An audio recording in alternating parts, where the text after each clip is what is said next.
Good morning, Delaware. Thank you so much for listening this beautiful Friday morning, football Friday night. Lots of things happening all around town. We've also got the Create Festival at Boardman Art Park this weekend. Yeah. That's going to be super fun as well. So, yeah, if you are looking for things to do, hop up to Delaware. You'll always find something. But we've got a really great show for you today. Spoiler alert, it's not Molly Myers-Labady with me. It's Hannah Jane Simpson. I'm back. Molly has a lot of things on her plate. So over the next, probably 6 to 8 weeks, it's going to be a little Nicole, a little Hannah, a little Jana, a little Molly. So just get ready. Yeah. Tune in every week. You never know what you'll get. Start placing your bets. Oh, right. That could be a fun game. Who's hosting this week? That could be a really fun game. Make an office pool.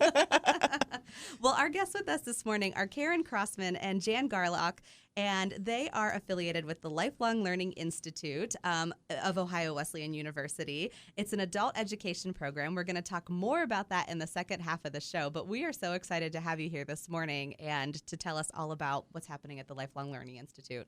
Thank you. Yes, thank you. We're very excited to be here. Absolutely. Well, we will start off, as we usually do, talking about some things that we've recently read, watched, binged, listened to. But, Hannah, you're always into something good. What do you have today?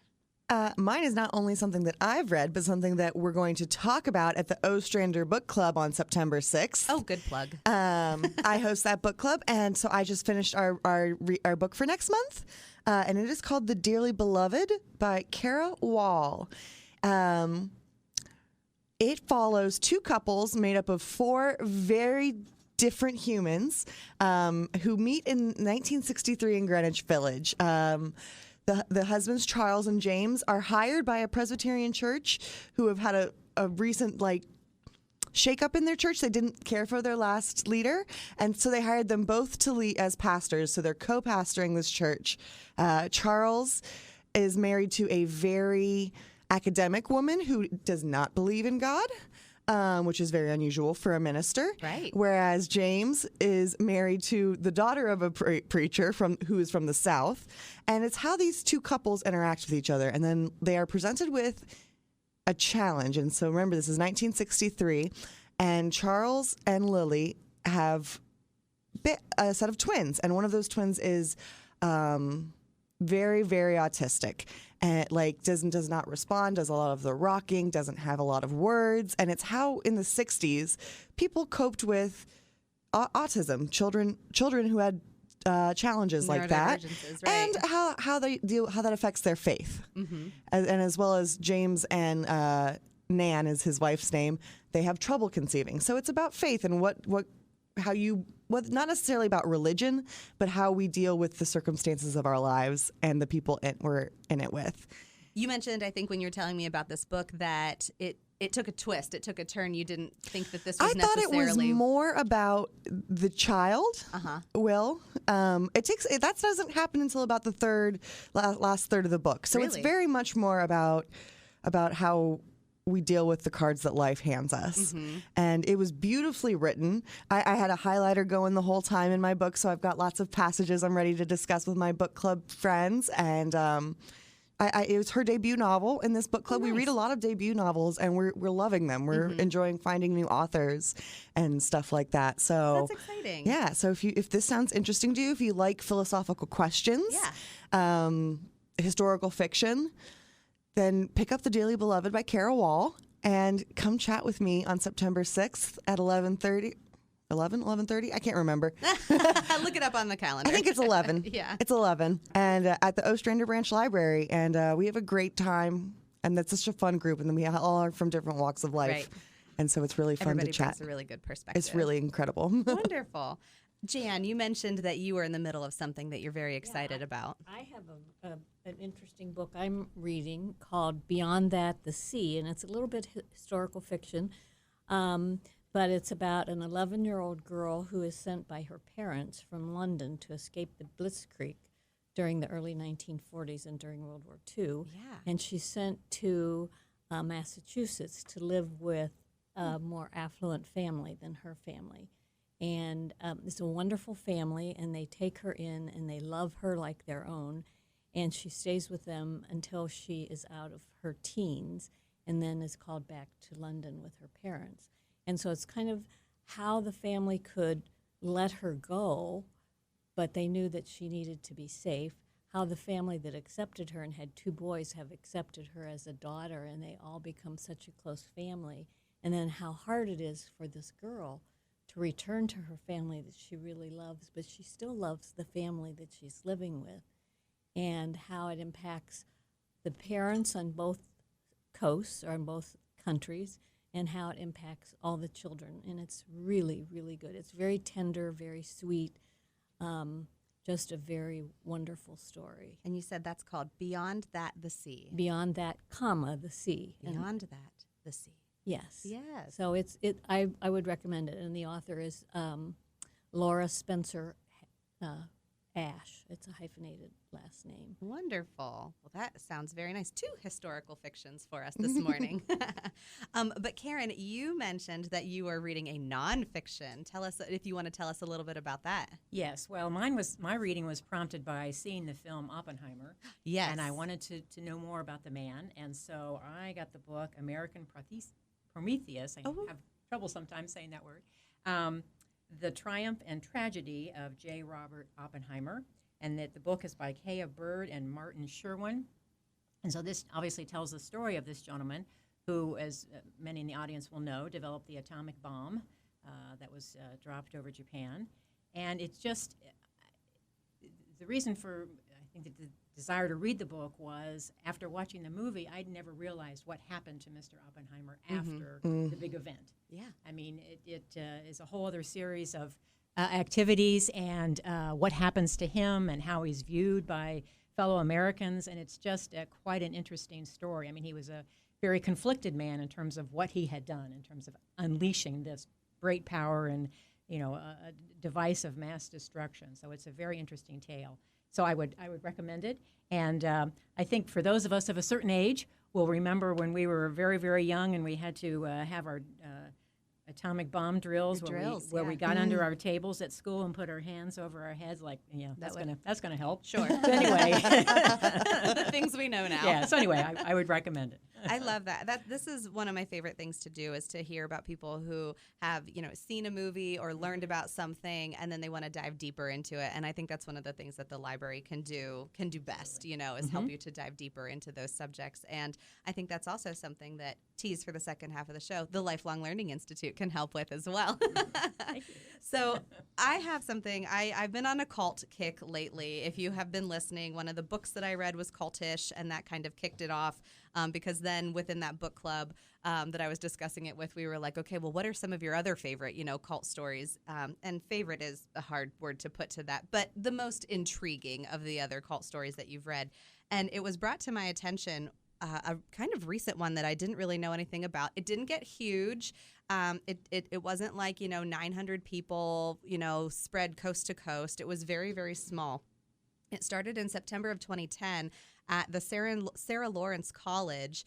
There's a sophomore named Talia Ray, and she's living in campus housing, and she asks her roommates, but it's kind of apartment-style campus housing. She asks her roommates, like, hey, my dad was in jail. There was, like, a custody thing. He's getting out, but he needs to get back on his feet. He needs a place to stay. Can he just come and, like, sleep on the couch in our room, in our apartment for a while? And the friends, knew Talia, and they said, well, sure, you've talked about your dad the whole time that, we've been in college, and he sounds like, she had him way up high on this pedestal. And so they said, yeah, that's not a problem at all. Larry Ray is his name, and he was a very smart individual. I think what you find with the checklist of cult leaders is they're highly intelligent, and they're highly manipulative, and they're very good with their words, and they're very good with making you question what you know to be as truth. And so he arrives in the dorm. It's a communal house, and it's called Slonim Woods 9, and that's the title of this book, is Slonim, Slonim Woods 9, and it's written by Daniel Barban Levin, and Daniel was a roommate in that dorm. And what ended up happening was Larry he is an older, man. He's in his 40s, and he, to these, 20-year-olds, and they're going through a lot of life right now. And he's like, well, let me help you through that because I have a lot of life wisdom. He had worked for very high clearance government agencies, and he's like, I can help you work through that. And so he would have these family counseling sessions where he would sit down and he would help them. He was almost like wanting to be a life coach to these kids. And then his coaching became more intricate and more one-on-one. And then, he thought that it would be safer for, of course, one of the females living in the dorm to sleep in the same room as him because that would be safer for her. And, so he just kept manipulating these kids more and more. Well, before they knew it, he said, well, why don't we all move to this apartment in New York together? And then why don't we all move into this house, on the coast together? And then why don't we all work? And what happens is you find people just continuing to go down that path of manipulation, go down that path of ownership. Soon money is involved because he's buying tools for them to do work on their dorm, on their house, on their apartment. And then all of a sudden he's like, well, these tools are broken and you need to tell me why you broke it. Even though they didn't, but because he's got them so under his thumb, tell me why you broke it. Well, now you owe me money, so go figure out how much you owe me. And then they would hand him the sheet of paper of, well, I guess I owe him, maybe $100. And he'd be like, is that the truth? And then, of course, they're questioning themselves, so then money is involved. It got to the level of when he was finally charged in 2020, he was indicted on charges of extortion, sex trafficking, forced labor, and money laundering. And so you just wonder, how did it get there? And so this story of Slonim Woods 9 by Daniel Barban Levin tells that story of how it got there. If you're interested in also watching the documentary that inspired me to read this book, it's called Stolen Youth, and you can watch it on Hulu. So I would recommend it if you're in the mood for something cultish this time of year. Yeah, we're getting ready to head into a spooky time of year. Exactly. Yeah. So it might be a good time of year for something spooky real. With that, we'll take a break and we'll come back on the other side. And we'll be talking with Karen and Jan of the Lifelong Learning Institute. And so you'll want to stay tuned. And it's already 80 degrees outside. You're listening to Off the Shelf on My 96.7. Oh, Is it really? 80 degrees. Oh, no. Stay hydrated. Get your water, get your hydration, your electrolytes, all that good stuff. Okay. There are lots of fun things happening this weekend. Check them out in downtown Delaware. There's the Create Festival. There's Football Friday night all around the state of Ohio and the whole entire nation. But what we have going on today is we have Karen Crosman, director of the Lifelong Learning Institute, and Jan Garlock, a member of the Lifelong Learning Institute Steering Committee, joining us. And if you haven't heard of the Lifelong Learning Institute, well, get ready, because you're going to be so excited to hear about it. Karen, can you tell us a little bit about what this is? I sure can. First, I want to thank you, Nicole and Hannah, for having us on Off the Shelf. Absolutely. The Lifelong Learning Institute is a program where we offer classes and community to those 55 and older. And we offer that through a fall and spring term of classes. We also have other activities apart from those two terms of classes where we invite people to come to the Ohio Wesleyan campus. This is a program model after others that are operating across the country. And this particular fall term starts on October the 9th. And registration actually starts on Monday, August the 28th. And so we have lots of ways to get information about the program. They are taught by professors, they're taught by practitioners, and others who just have a particular interest or expertise in an area. And so we are very, very thankful for these presenters who take their time and offer their expertise to us. Jan, do you want to say anything else? No. I think it's such a wonderful program. Because it offers so many different courses, such a variety, everything from music appreciation to movie appreciation to space exploration. The courses are just so varied, and you can take as many classes as you want for one price of $75.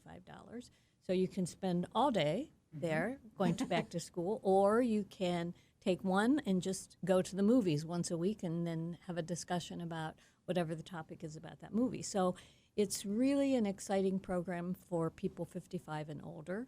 And we've just had wonderful response from the community, and I think you said you had a friend who was anxious Yes. to take a class. I mean, I have known about this program for several years working at the library. We've always had a nice partnership. Our directors have always been involved on the steering committee and with the publicity of it. And my coworker, she will be celebrating a 55th birthday in the next couple weeks. And she was saying, I can't wait because now I get to go to the Lifelong Learning Institute. And I will admit, I'm a little jealous. I'm entirely jealous.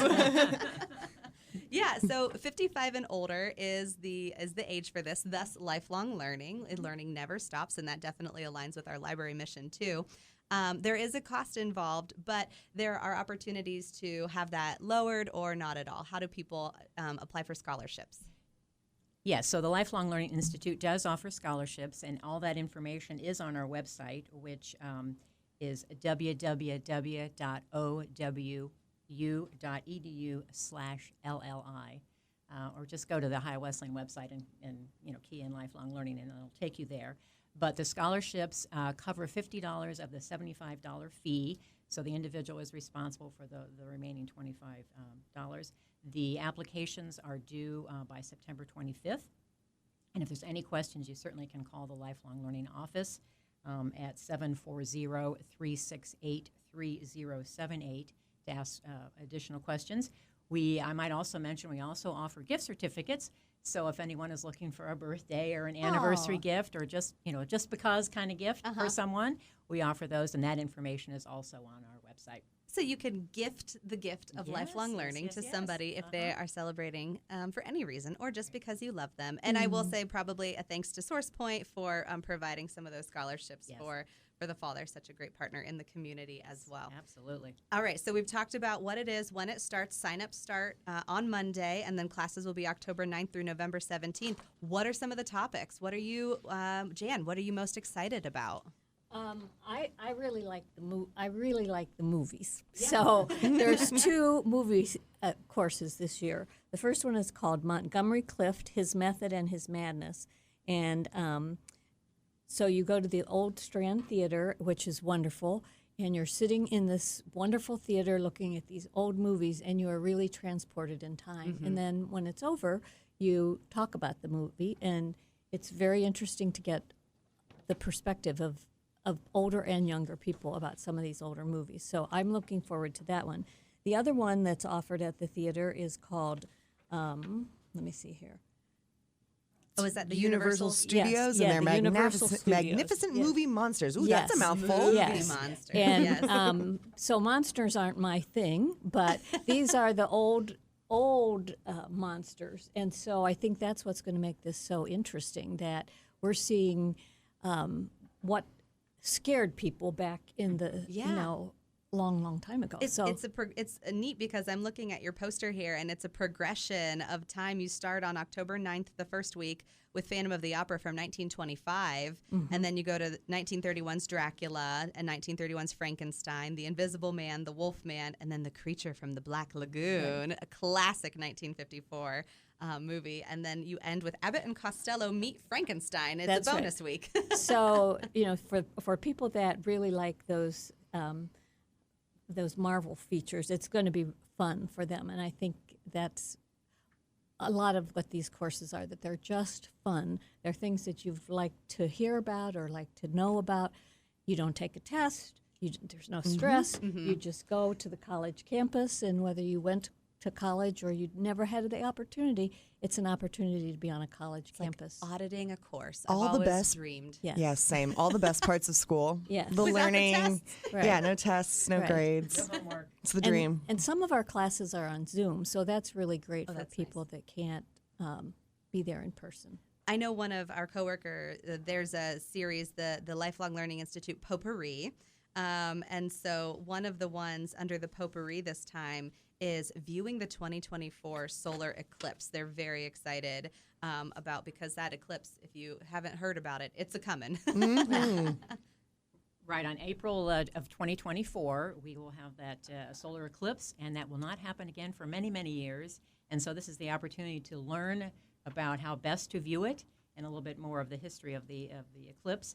The professor teaching that, Dr. Andrick, knows about Clips well. She's a professor of physics and astronomy, and so the whole idea of getting your best viewing spot and knowing how to watch it, Safely. Safely. Thank you.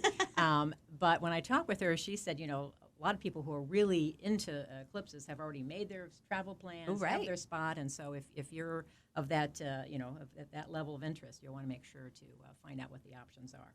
Gage, I'm sorry you're not 55 because there is a whole section in this series on space exploration. I noticed. The space exploration series is on Thursdays from 7 to 9 p.m. and it begins with, oh my gosh, My Life as a NASA Scientist by a former NASA space engineer, James Oberg. Amazing. I mean, how do you get some of the folks to participate in this? Well, a number of different ways. Being a college campus and knowing some of our alumni, and we know their particular professions, we reach out to them. We are noticing as our program has become more established, we get folks reaching out to us now with a particular topic they would like to teach. And so we do it in a number of different ways. But I just, again, want to put a big thank you out to our presenters who share their time and expertise with us. It's just amazing that they do this. And a huge partnership with Ohio Wesleyan University for putting this on and just, really integrating it into the community. We have about a minute left. Is there anything else that you'd can't, go without telling people about? Well, we have 13 classes, morning, afternoon, and evening, starting on October the 9th. Again, that website is www.owu.edu/LLI. We encourage you to visit it, see what the class descriptions are, and we're always looking for new ideas for classes and presenters. So please share that information with us, too, if you'd like. You lucky 55 and older community for getting to participate. Well, thank you, Karen and Jan, for joining us. Of course, yes, www.owu.edu/LLI, or I bet just Google the Lifelong Learning Institute and you will find it very, very easily. We're pretty light on programs at the library this week, but I did want to bring to everyone's attention tomorrow at the Liberty Branch Library. They are having a book sale in the Friends of the Library new book sale space. So head to the Liberty Branch Library. It starts right at 10 when the branch opens and goes until 3 p.m. Go down to the lower level and you will be able to wander around and pick out lots and lots and lots of good books. Bring your green bags if you're a Friends member and you get to fill it to the brim for, I think, the low cost of $15 or $20. It's the best deal. And if you want to do that, join the Friends while you're there. Exactly. Joining the Friends. You can be a lifelong member of the Friends as well. It's just a really wonderful, wonderful partnership. So that bargain book sale tomorrow at the Liberty Branch Library, you won't want to miss. I think that's about all we got. So I want to thank Gage for having us on the show, on the board today. Sure. Thank you, Karen and Jan. It's a pleasure having you here with us this morning. And Hannah, thank you for being my co-host, as always. And place your bets for who's going to be on the show next week. And until then, we will see you in the stacks.